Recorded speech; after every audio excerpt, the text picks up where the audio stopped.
Kesalahan-kesalahan dalam public speaking merupakan hal yang wajar terjadi.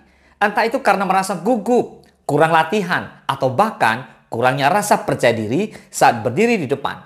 Akan tetapi, dengan kesalahan itu, kita bisa belajar dan terus mengevaluasi diri agar kemampuan public speakingmu menjadi semakin baik. Berikut 5 kesalahan pemula saat public speaking. Perhatikan dan simak baik-baik. Let's begin.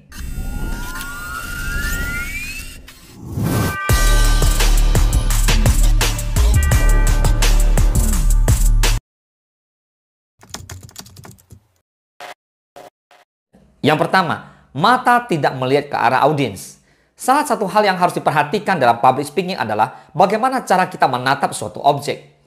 Apakah tatapan mata kita sudah terpacu ke audiens atau masih melihat objek lain yang berada di sekitarnya? Bahkan, banyak juga yang masih menundukkan kepalanya karena terpaku pada teks yang disampaikan. Ketika berbicara di depan, artinya kita sedang mengajak orang lain untuk ikut berbicara juga. Terkesan kurang sopan apabila kita tengah berbicara dengan orang lain, namun kita tidak menatap mata orang yang diajak berbicara. Hal ini seakan-akan tidak menganggap keberadaan audiens yang ada di depan kita. Yang kedua, tidak memakai pergerakan tangan. Gerakan tangan juga menjadi aspek penting dalam public speaking. Kita bukanlah patung yang berdiri di depan banyak orang, melainkan manusia.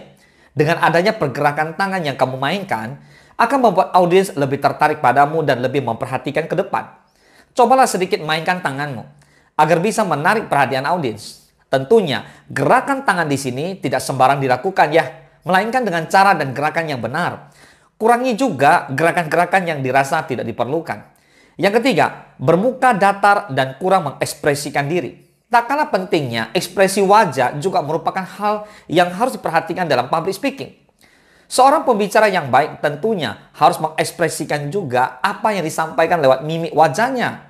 Ketika kita sudah bisa mengekspresikannya dengan baik, maka audiens pun akan tertarik dengan apa yang kita bawakan. Berbeda dengan ekspresi wajah yang datar, audiens akan cenderung kurang nyaman dan merasa tidak betah. Hal ini bisa terjadi karena rasa gugup, kurang percaya diri, atau bahkan karena terlalu fokus pada materi yang dibawakan. Yang keempat, kurang berinteraksi dengan audiens. Menarik perhatian audiens bukanlah hal yang mudah dilakukan. Biasanya, audiens tertarik dengan isi dari apa yang dibawakan. Namun audiens juga akan tertarik ketika kita berhasil menyapa dan membuat suasana menjadi hidup. Jika saat public speaking, lantas kita hanya diam saja tanpa adanya interaksi dengan audiens, maka suasana menjadi sepi dan akan terlihat mulai membosankan. Hal ini sangatlah kurang baik karena suasana dalam ruangan akan mati dan orang-orang pun akan malas memperhatikan kamu. Yang kelima, berbicara terlalu cepat atau bahkan terlalu pelan. Tempo waktu di sini adalah bagaimana cara kita mengatur kecepatan berbicara atau ritme. Mengatur kecepatan berbicara di sini sangatlah penting. Karena sebagus apapun materi yang kita sampaikan, jika dibawakan dengan ritme yang terlalu cepat, maka audiens akan sulit dalam menangkap materi yang kita sampaikan. Begitu juga sebaliknya. Apabila kita menyampaikannya terlalu pelan, maka akan menjadi membosankan dan kurang enak didengar oleh audiens. Cara yang tepat adalah dengan mengatur kecepatan berbicara atau ritme yang sesuai.